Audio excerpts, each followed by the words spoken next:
Welcome to sports live presented by cool. আপনাদের সঙ্গে আছি আমি রঞ্জন শান্ত। শুরু করছি নারী বিশ্বকাপ বাছাইয়ের খবর দিয়ে। বিশ্বকাপের টিকিট নিশ্চিতের লক্ষ্যে আগামীকাল পাকিস্তানের মুখোমুখি হবে বাংলাদেশ। লাহোরে ম্যাচ শুরু সকাল 10:30টায়। বৃহস্পতিবার থাইল্যান্ডকে হারিয়ে বিশ্বকাপের মূল পর্বে খেলার যোগ্যতা অর্জন করেছে পাকিস্তান। বাছাই পর্ব থেকে মূল পর্বে খেলার টিকিট পাবে আর এক দল। সেই একটি স্পটের জন্য এখনও লড়াইতে টিকে আছে 3 দল। শনিবার পাকিস্তানকে হারাতে পারলে সেই দল হবে জ্যোতির বাংলাদেশ। আর যদি স্বাগতিকদের কাছে হেরে যায় লাল সবুজের মেয়েরা, তবে তাকিয়ে থাকতে হবে রান রেটের দিকে।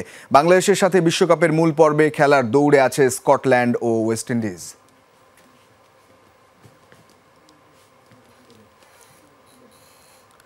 গত কয়েক বছর ধরেই নিয়মিত চট্টগ্রাম প্রিমিয়ার লিগ প্রথম বিভাগ আয়োজন হলেও চলতি বছরের এপ্রিলের মাঝামাঝি হয়ে গেলেও এখনও শুরু হয়নি চট্টগ্রাম প্রিমিয়ার লিগ, যে লিগটা বন্দরনগরীর ক্রিকেটারদের রুটি রুজির বড় উৎস।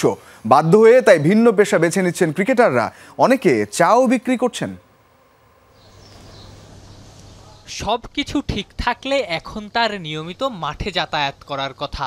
ব্যাট বল নিয়ে অনুশীলনী হওয়ার কথা ছিল তার ধ্যান জ্ঞান, কিন্তু ব্যাট বল ছেড়ে চট্টগ্রামের ক্রিকেটার সাজ্জাদুর রহমান এখন ব্যস্ত চায়ের কাপ নিয়ে। শুনে অবাক হচ্ছেন, নিয়তির কি নিদারুণ পরিণতি। খেলা হচ্ছে না অর্থের অভাবে, চায়ের দোকানে কাজ করতে বাধ্য হচ্ছেন এই ক্রিকেটার। খেলাটা হওয়া খুব ইম্পর্টেন্ট, যেহেতু আমরা ক্রিকেট প্লেয়ার, আমাদের মাঠে থাকার কথা এখন, কিন্তু আমরা এখন চায়ের দোকানে এখন কাজ করতে হইতেছে আমাদের জীবিকা নির্বাহের জন্য। এরকম শুধু আমি না, আরো হাজারো প্লেয়ার আছে যারা বিভিন্ন জায়গায় কাজ করতেছে, হয়তো আপনি জানেন না। নিষ্ঠুর এই বাস্তবতার সাথে সাজ্জাদের পরিচয়ের কারণ চট্টগ্রামের ক্রিকেট লিগ আয়োজন না হওয়া। গত কয়েক বছর ধরেই নিয়মিত চট্টগ্রাম প্রিমিয়ার লিগ প্রথম বিভাগ আয়োজন হতো, কিন্তু এই বছর এখনও শুরু হয়নি চট্টগ্রাম প্রিমিয়ার লিগ, যে লিগটা বন্দর নগরীর ক্রিকেটারদের রুটি রুজির বড় উৎস। এপ্রিল মাসের এখন প্রায় শেষের দিকে, তো এখনও কোনো চিটাং লিগ হবে নাকি হবে না এটার কোনো আমরা আশা পাচ্ছি না। যার কারণে হচ্ছে যে কি এখন আমাদের বিকল্প ভাবতে হচ্ছে, কারণ ক্রিকেটটা থেকে আমাদের হচ্ছে যে কি মেন রুটি রুজির যে ইয়াটা, আর আমাদের চিটাং লিগটা হচ্ছে যে কি আমাদের আয়ের একটা বড় উৎস। আমরা জানেন যে ঢাকা লিগে তেমন টাকা পাই না, ক্রিকেট একটা ব্যয়বহুল খেলা। আমাদের একটা ব্যাটের দামই আছে 50,000 টাকা, এক জোড়া গ্লাভস কিনতে গেলে 5,000 টাকার মতো যায়।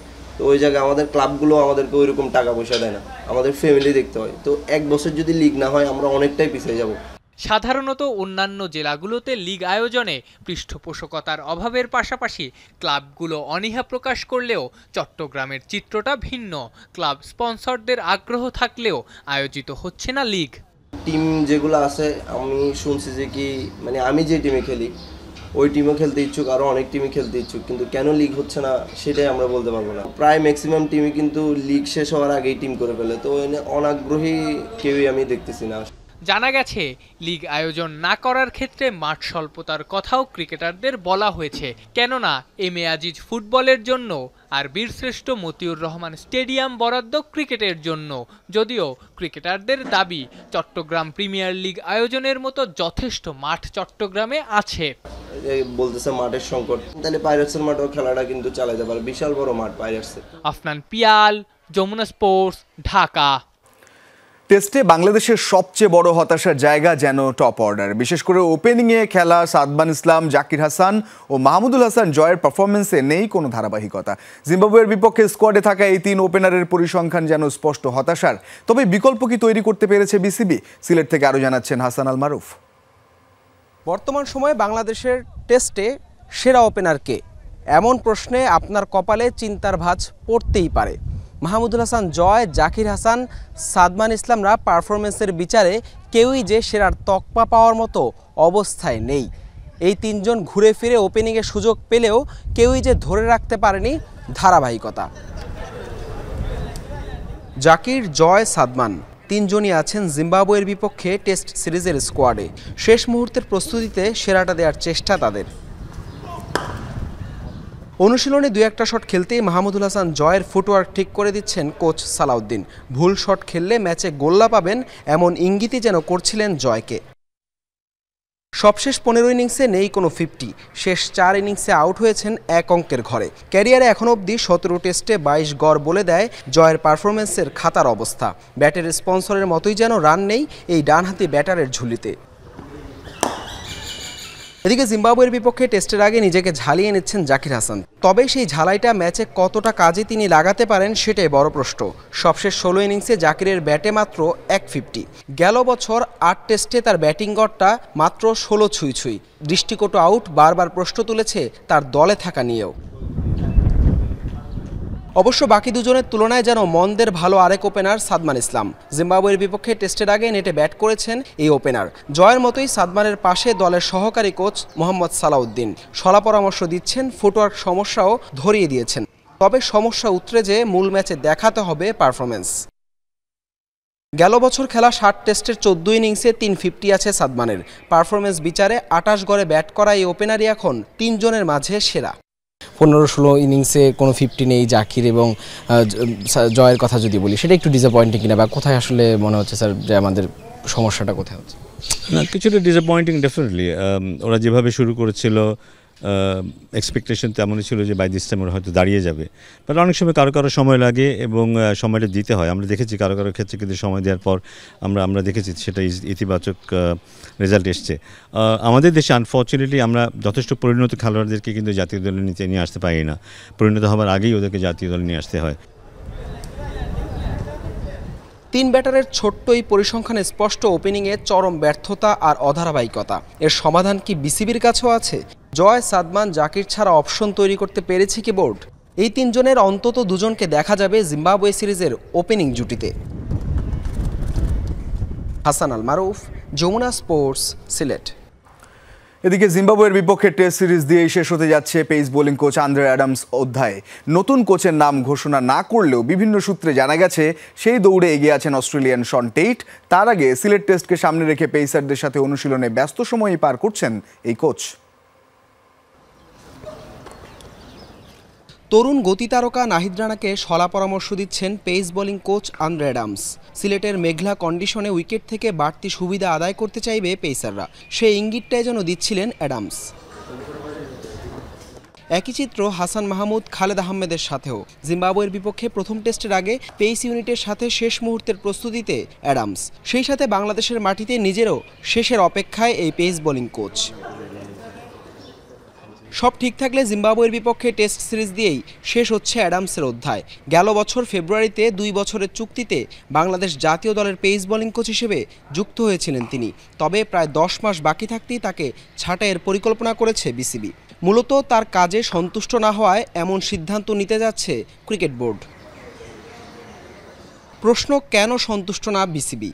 সাম্প্রতিক কয়েক বছরে সবচেয়ে বেশি উন্নতি করেছে টাইগারদের পেস ইউনিট। বিশ্ব ক্রিকেটেই সমীহ আদায় করে নিয়েছে তাসকিন, নাহিদ রানারা। হাসান মাহমুদ, খালেদ আহমেদ, শরীফুল, এবাদত, তানজিম সাকিবরাও আলো ছড়াচ্ছেন। হিট স্ট্রিকের হাত ধরে শুরুর পর পেসারদের নিয়ে একটা বেঞ্চমার্ক সেট করেন দক্ষিণ আফ্রিকার অ্যালান ডোনাল্ড। তার অধীনে যেমন উঠে এসেছে অনেক পেসার, সেই সাথে ডোনাল্ডের কাজেও খুশি ছিলেন ক্রিকেটাররা। এমনকি দায়িত্ব ছাড়লেও সামাজিক মাধ্যমে এখনও দলের সাথে যোগাযোগ হয় সাবেকেই প্রোটিয়া তারকার। ডোনাল্ড যেখানে পেসারদের রেখে গিয়েছিলেন সেখান থেকেই পরের স্টেপে নিতে ব্যর্থ অ্যাডামস। জানা গেছে ডোনাল্ডের মতো ক্রিকেটারদের সাথে সেই সখ্যতা হয়নি বর্তমান কোচের, যার কারণে অনেকটা বাধ্য হয়েই অন্য অপশনে যাচ্ছে বিসিবি। অ্যাডামসের জায়গায় নতুন কোচ হিসেবে বিবেচনায় আছেন পাকিস্তানের উমর গুল ও অস্ট্রেলিয়ান শন টেইট। বিভিন্ন সূত্রে জানা গেছে সেই দৌড়ে এগিয়ে আছেন টেইট। বিদায়ের আগে অ্যাডামসের সামনে ঘরের মাঠে জিম্বাবুয়ে সিরিজ। প্রতিপক্ষ হিসেবে পিছিয়ে থাকা দল হলেও জয়ের পাশাপাশি পেসারদের ছন্দময় পারফরমেন্সে শেষটা নিশ্চয়ই সুন্দর করতে চাইবেন এই কোচ। সেই লক্ষ্যে সিলেটে টাইগারদের অনুশীলনে পেসারদের সাথে ব্যস্ত সময় কাটাচ্ছেন Andre Adams. Hasan Al Maruf, Jamuna sports, Sylhet. আসন্ন সিলেট টেস্টে বাংলাদেশের বিপক্ষে বড় চ্যালেঞ্জ ছুড়ে দিতে পারেন 2 জিম্বাবুয়ান শন উইলিয়ামস ও পেসার ব্লেসিং মুজারাবানি। সিলেটে খেলা সবশেষ টেস্টে টাইগারদের 151 রানে হারানোর পথে ম্যাচ সেরা হয়েছিলেন উইলিয়ামস।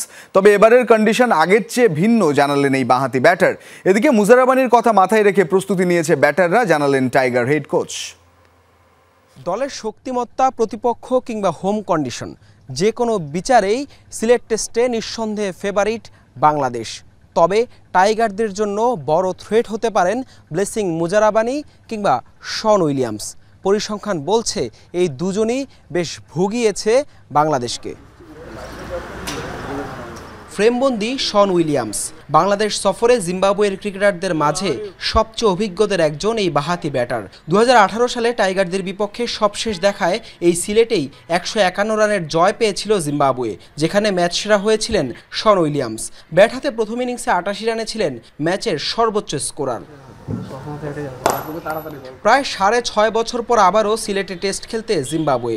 সাদা পোশাকের লড়াইয়ে দলে এবারও আছেন শন উইলিয়ামস। আগের তুলনায় আরও শক্তিশালী বাংলাদেশের বিপক্ষে ভালো করতে হলে যে কাজে লাগাতে হবে তার অভিজ্ঞতা। তবে আগের উইকেট আর কন্ডিশনের সাথে এবার ভিন্ন অবস্থা, এমনটাই মনে করেন এই বাঁহাতি ব্যাটার। আগেরবার উইকেট মন্থর ছিল কিছুটা, সেই সাথে স্পিন সহায়ক ছিল। তবে এবার উইকেটে ঘাস আছে আর পেস সহায়ক হবে। আশা করি ভালো একটা লড়াই হবে।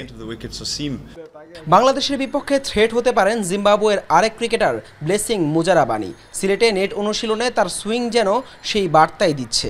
সেই সাথে উচ্চতার কারণেও বাড়তি সুবিধা পান এই পেসার। এর আগে সাদা পোশাকে একবারের দেখায় টাইগারদের বিপক্ষে শিকার করেছিলেন 4 উইকেট। যদিও বাংলাদেশের হেড কোচ মনে করেন মুজারাবানিকে খেলতে সমস্যা হবে না ব্যাটারদের। উচ্চতার কারণে মুজারাবানি একটু সুবিধা পায়, তবে ওকে খেলার অভিজ্ঞতা আছে আমাদের কিছু ক্রিকেটারের। ওকে খেলার জন্য সব রকমের প্রস্তুতি নিয়েছে ব্যাটাররা।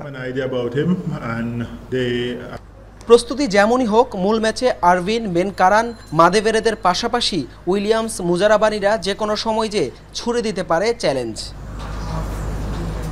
হাসান আল মারুফ, যমুনা স্পোর্টস, সিলেট। সময় হলো একটা স্ট্র্যাটেজিক টাইম আউটের, সো স্টে কানেক্টেড। নামের ভারে নয়, বরং পারফরমেন্স ও ফিটনেস ঠিক থাকলেই কেবল 2026 বিশ্বকাপে খেলবেন লিওনেল মেসি। আর এ বিষয়ে নিজের ব্যাপারে সৎ থাকতে চান আর্জেন্টিনার বিশ্বকাপ জয়ী এই অধিনায়ক। দেশটির সাবেক ফুটবলার কিকে উলফকে দেয়া সাক্ষাৎকারে এমনটাই জানিয়েছেন এলএম10। বললেন, বিশ্বকাপ সহ প্রায় সব শিরোপা জেতায় ক্যারিয়ার নিয়ে আর কোনো আক্ষেপ নেই তার। এই মুহূর্তে ফুটবল বিশ্বের অন্যতম আগ্রহের বিষয় 2026 বিশ্বকাপ খেলবেন কি লিওনেল মেসি। এ নিয়ে নানা জনের নানা মতের বিপরীতে নিশ্চুপই ছিলেন আর্জেন্টাইন অধিনায়ক। অবশেষে মুখ খুললেন স্বদেশি সাবেক ফুটবলার কিকে উলফের সিম্পলি ফুটবল অনুষ্ঠানে। অবশ্যই আমি 2026 বিশ্বকাপ নিয়ে ভাবছি, তবে এ বিষয়ে সিদ্ধান্ত নেওয়ার জন্য এ বছরটা গুরুত্বপূর্ণ হবে। আমি প্রতিটি দিন ধরে এগোচ্ছি। বিশ্বকাপ দলে আমি থাকবো কি না এ বিষয়ে আমার নিজের ব্যাপারে সৎ থাকতে হবে। ক্লাব ক্যারিয়ারে বার্সেলোনার হয়ে সম্ভাব্য সব শিরোপা জেতার মাঝে যেন ছায়া হয়েছিলেন নিজ দেশের জার্সিতে। 2014 আসরের ফাইনালে হেরে বিশ্বকাপ স্বপ্নটাও অধরাই মনে হচ্ছিল এলএম10-এর কাছে। তবে দারুণ প্রত্যাবর্তনের গল্প লিখে জিতলেন কোপা, ফিনালেসিমা সহ সবশেষ বিশ্বকাপ। তাই 2026 বিশ্বকাপ খেলা নিয়ে যে খুব বেশি মরিয়া নন মেসি, তাও জানিয়ে রাখলেন আকার ইঙ্গিতেই। 2014 বিশ্বকাপে চ্যাম্পিয়ন হতে না পারাটা আমার জন্য যন্ত্রণার ছিল। পরে চ্যাম্পিয়ন হওয়ায় সবকিছু সহনীয় হয়েছে। হয়তো 2টি বিশ্বকাপ জিততে পারতাম, তবে দিন শেষে আমার বিশ্বকাপ আছে। এর চেয়ে বেশি কিছু চাইতে পারতাম না। শুধু বিশ্বকাপটাই ছিল না, আমি সবকিছু জিতেছি, সবকিছুই অর্জন করেছি। বার্সেলোনায় মেসির রেখে আসা মঞ্চে এখন আলো ছড়াচ্ছেন লামিনে ইয়ামালে। বার্সেলোনা ও স্পেনের হয়ে দুটি ছড়ানো 17 বছর বয়সী এই তারকাকে নিয়ে উচ্ছ্বসিত এলএম10। সে যা করেছে তা মুগ্ধ হওয়ার মতো। এরই মধ্যে স্পেনের হয়ে সে ইউরো জিতেছে। তার বয়স মাত্র 17। সে নিজেকে পরিণত করছে বর্তমানে বিশ্বের অন্যতম সেরা তারকা সে। যার অধীনে এত শিরোপা জয়, সেই কোচ লিওনেল স্কালোনিকে বললেন বিশেষ কিছু। আর ক্লাব কোচ পেপ গার্দিওলাকে দিলেন সেরার স্বীকৃতি। বললেন, পেপ অন্য গ্রহের কোচ, সে যা করেছে তা অন্য কেউ করে দেখাতে পারেনি। মুজরাবিন তারেক, যমুনা স্পোর্টস। আবারও ক্রিকেট। আইপিএলে হিটম্যানের একের পর এক ফ্লপ শো। বীরেন্দ্র সেহবাগের মতে অবসরের সময় হয়েছে রোহিত শর্মার।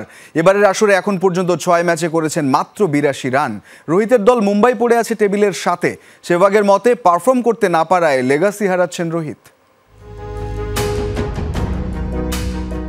0, 8, 13, 17, 18, 26 এবারের আইপিএলে রোহিত শর্মা 6 ম্যাচে করেছেন 82 রান। মুম্বাইয়ের অধিনায়কত্বের ভার তো নেই তার কাঁধে। আইপিএলে রোহিতের একের পর এক ফ্লপ শো এর পর ভারী হচ্ছে সমালোচনার পাল্লা। ভারতের সাবেক তারকা ওপেনার বীরেন্দ্র সেহবাগ তো বলেই দিয়েছেন অবসর নেওয়ার সময় হয়ে গেছে রোহিতের। আইপিএলে রোহিতের হিটম্যান থেকে ফ্লপম্যান হওয়ার গল্পটা শুরু হয়েছিল আরও আগেই। 2013 সালের পর কখনোই এক মৌসুমে 500 রান করতে পারেননি রোহিত। এ সময়ে 400 রানের ক্লাব ছুঁয়েছেন মাত্র 4 মৌসুমে। 2016 থেকে 23 এই 7 মৌসুমে রোহিতের গড় ছিল 30-এরও কম। এর মধ্যে কিছুটা ভালো কাটিয়েছিলেন 2021 সালে, সেবার 13 ম্যাচে 29 গড়ে করেছিলেন 381 রান। আইপিএলে বর্তমানের উপেক্ষিত ব্যাটার ডেভিড ওয়ার্নারের কথাই ধরা যাক। 2013 থেকে 24 ওয়ার্নার 500 পেরোনো মৌসুম কাটিয়েছেন 7 বার। বিরাট কোহলিকেই দেখুন না, 600, 700 এমনকি 900ও পেরিয়েছেন এই সময়কালে। শুধু তাই নয়, স্ট্রাইক রেটের হিসেবেও ঢের পিছিয়ে মিস্টার শর্মা। আইপিএল ক্যারিয়ারে রোহিতের সর্বোচ্চ 150 স্ট্রাইক রেট ছিল গত মৌসুমে। অর্থাৎ ওপেনিংয়ে নেমে ঝড়ো গতির শুরু এনে দিতেও ব্যর্থ হচ্ছেন হিটম্যান। আসরের মাঝপথে এসেও দল পড়ে আছে 7 নম্বরে। রোহিতকে নিয়ে প্রশ্ন যখন চারপাশে, তখন ক্রিকবাজকে দেয়া এক সাক্ষাৎকারে সেহবাগও ছাড় দিলেন না। সেহবাগের মতে রোহিতের অবসরের সময় হয়ে গেছে এবং এর আগে তার এমন কিছু দেয়া উচিত ভক্তদের যা মনে রাখার মতো হয়, এমন কিছু যা মানুষকে ভাবায়। ওকে এখন বাদ দিচ্ছে না কেন? এখানেই থামেননি সেহবাগ। তাকাতে বলেছেন গত 10 বছরে রোহিতের আইপিএল পরিসংখ্যানের দিকেও। প্রশ্ন তুলেছেন রোহিতের খেলার ধরন নিয়েও। ব্যাক অফ লেংথ ডেলিভারিতে বারবার পুল শট খেলতে গিয়ে আউট না হয়ে রোহিতকে ক্রিজে সময় নিতে বললেন এই সাবেক। সেহবাগের মতে কেউ একজন রোহিতকে বলা উচিত সাধারণ ক্রিকেট খেলো, যেমনটা তাকে বলতো সচিন, দ্রাবিড়, গাঙ্গুলিরা। ভিরুর দাবি পারফর্ম করতে না পারায় ক্ষতিগ্রস্ত হচ্ছে রোহিতের লেগাসি। রঞ্জন শান্ত, যমুনা স্পোর্টস। এই ছিল আজকের স্পোর্টস লাইভ। এতক্ষণ সঙ্গে থাকার জন্য ধন্যবাদ সবাইকে।